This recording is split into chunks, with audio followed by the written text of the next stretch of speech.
everybody, Jewel back with another astrology video, and I thought today we would talk about the square between Mars and Pluto in the birth chart. What this brings when we see this in astrology. So Mars is the ego within us. It is the part of us that wants to be appreciated and recognized, applauded for the things that we do, the action we take, our bravery, our aggression, our sexuality. It is how we get what we want. Venus is what we want, what we desire. Mars is the action and the style that we take towards getting the things that we want. So when we see Mars in a square to Pluto, and Pluto is death, destruction, getting rid of things that aren't working and building them up in a way that is working. And it's really about renewing things and causing things to come to a crisis or to a boiling point or to a, because it's always going to be about endings and new beginnings. So when we see any planet in aspect to Pluto, we know that there's going to be a regenerative process that is at the base of why we're seeing this aspect. So a lot of times when we see the square between Mars and Pluto, we had some aggression in the background. A lot of times it was an aggressive male figure or father. There was some experience of violence. Very, very common. So somebody that has this square often had, a really early idea of what violence is. And they have a real issue with measuring and correctly perceiving their own aggression and the anger or aggression of others in the world around them. And this is very much traced back to their early experience of how the male figures or the aggressive figures in their life used their egos and went about being controlled or used by their own egos. So they are very forceful and demanding. They have a very, very good idea of what they want, and when they decide to get that, they are very single-minded. So their desires and their egos as well are very much worth fighting for in their minds. Their ego is very sensitive and very ready to fight at the slightest provocation. So you very much get the sense that you're walking on eggshells very much when you're around these people.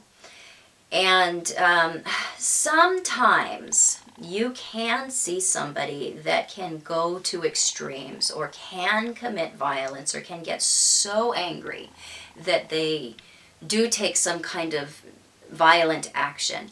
That is not going to be the case for everybody with the square. That's really going to depend on the entirety of the chart. But this does show up often in the charts of people that have a really hard time controlling their temper and controlling their anger. So they can become very, very angry very quickly and find that they feel angry a lot of the time.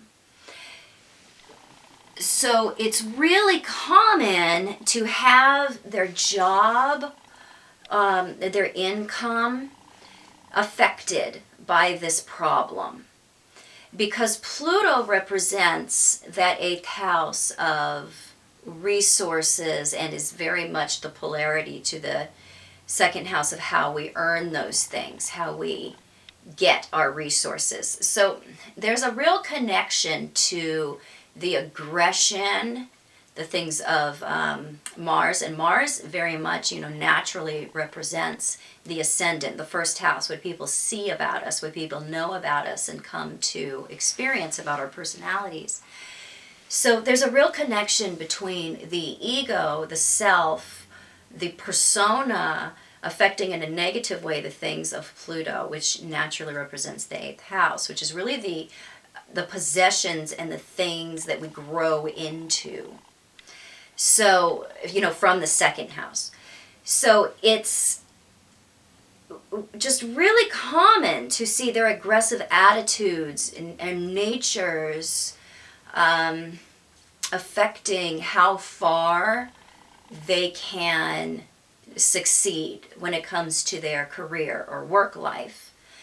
They very often see others, especially in the workplace, as enemies or combatants, and they can get into this really stubborn battle of wills with the people that they work with, or the people that they perceive as being bosses or being in positions above them or positions of authority. So what it really is they get into this thing where they're competing with their employers or their coworkers or the authorities around them for supremacy. And this really gets in the way of their material success.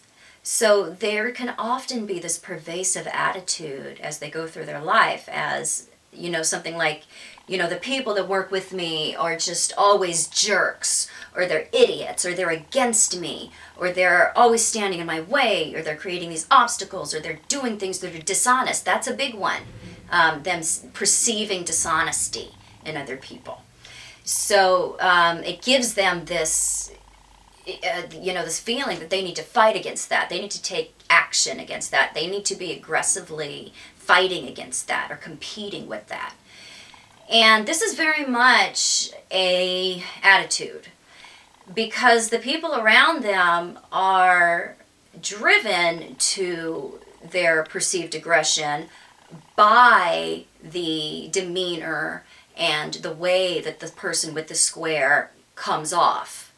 So it's very much like, having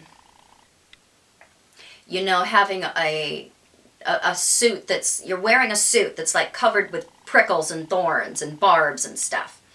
And you're approaching people with that. And they see you coming with that, and what are they going to do? They're like going to get some kind of shield or get something to protect themselves or put up some kind of piece of plexiglass so you can't poke them. And so the person that's coming at them with that suit with all the barbs and barbed wire and prickly points is going to be like, what? What? You're getting ready for battle? Well, I'm getting ready too. And it just turns into this circle of they're fighting against each other, but it's the approach, it's the attitude, it's the expectation of a fight that the person with their Mars square Pluto is bringing to the table first, that's really putting this interaction in motion. And there's very much an accusatory air about these people that have this square that makes other people very defensive. And this is because the person with the square tends to be very naturally defensive. So it's very common in life, in fact it is the way life is, that you get what you put out there. So this one is very much about changing your approach and your expectation of violence or of aggression in others. And that really sets the stage for not experiencing that violence or that aggression in others, because it's not found in the world. I don't have this in my chart, so I don't have that commonly happening to me. I do have Mars opposite Jupiter, so I have totally different problems with perceived aggression. But, it's not a fact for me that happens, but somebody with this square is going to, really see the world as this is the way it is. It is a fact that people are mean. They are selfish. They are out to take things from me. And I have to put myself in a position where I am totally going to defend against all those things. So, they very much see that as factual. But birth charts are charts of our perceptions. They are charts of our self-imposed limitations and our boundaries. And as humans, we are very much actually boundaryless. And it's coming to understand that and rising above the birth chart, rising above our perceptions, that creates a sense of wholeness or a sense of becoming more than just the identity or just living by our limitations. So this is a very limiting square to have in the birth chart because of the way that it affects the demeanor of somebody and the way that the world then reacts to that. It really sets into motion this vicious cycle of having them really perceive that the world is proving to them that they must be defensive, they must be on guard, they must be the first one to act so they aren't taken advantage of, because that's a real fear of them, that they have, is being taken advantage of. So they need to evaluate very carefully, what is their Mars worth? What is it worth? Because really, essentially, they're fighting to be right. They're fighting to be right about you. They're fighting to be right about their perceived, perceptions about you.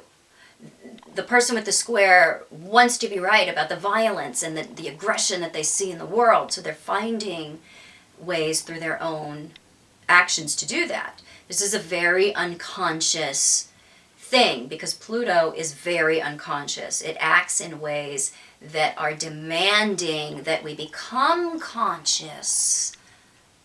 That's the trick here. We become conscious about our own actions, our own behaviors, our own sensitive egos. And it's that consciousness, it's that acceptance. First you have to understand it, then you must accept it. And then you can do something about it when you have difficult aspects.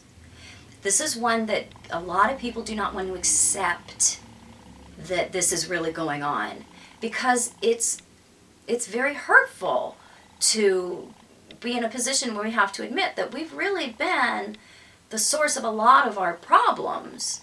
And so this one, along with really heavy Neptune aspects, this one really requires a great deal of self-forgiveness.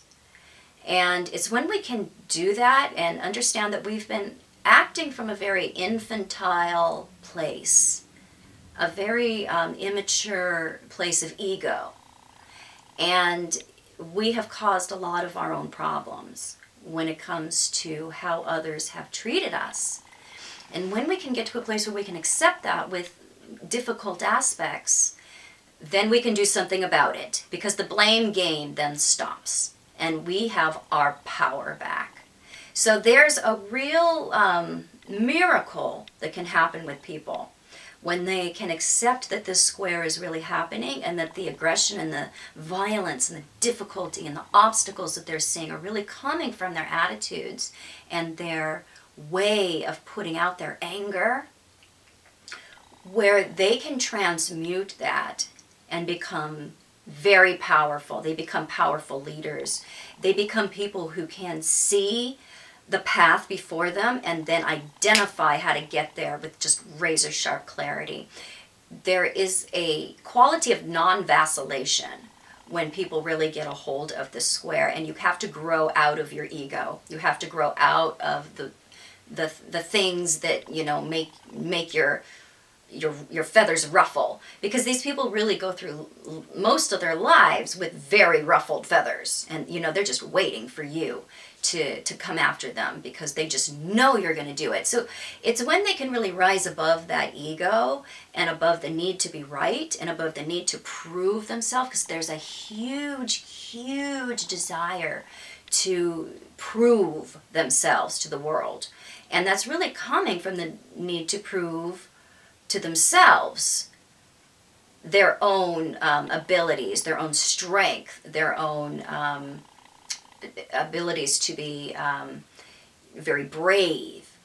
So they take a lot of chances. They tend to use their energies, sometimes their sexuality, depending on the alignments, in a very risky way. They tend to be very sexually attractive and have a high sex drive or high amount of desire, although they can be fairly unrefined or rough when it comes to how they apply their sexuality. So really, this one is just about growing up and about realizing how our Mars has, how we have been led by that, or how we have chosen to go with the parts of the ego, or be ruled by the parts of the ego that are looking to prove. They're looking to prove the things of what the ego is. And essentially, the ego is always going to want to be right, and is always going to tell us stories and put us in a position where we are trying to achieve a place of superiority over another. So when we can stop fighting to be right, and we can stop wanting to put ourselves in a position where we're better than, or we're proving something more than, then you know that this person has done a lot of growing and has done a great deal of inner work. And this is one that really can play out into making somebody really powerful in the real sense, because they're as they're trying to learn about this aspect and get a hold of this aspect, it's really a false sense of power that they're achieving. So they go from that to being really rock solid in their ego, meaning that is no longer making the choices and the decisions in their life. They've really risen above that. So I hope this was helpful and clear. And if you liked it, please subscribe to my channel. You can find me on Facebook at Truth in Aspect Astrology. You can find me on the internet at truthinaspectastrology.com. Yes, I do private consultation. I am mainly a relationship and intimacy astrologer, but I interpret all types of charts. And I will be back super soon with more super cool videos. Thanks for watching.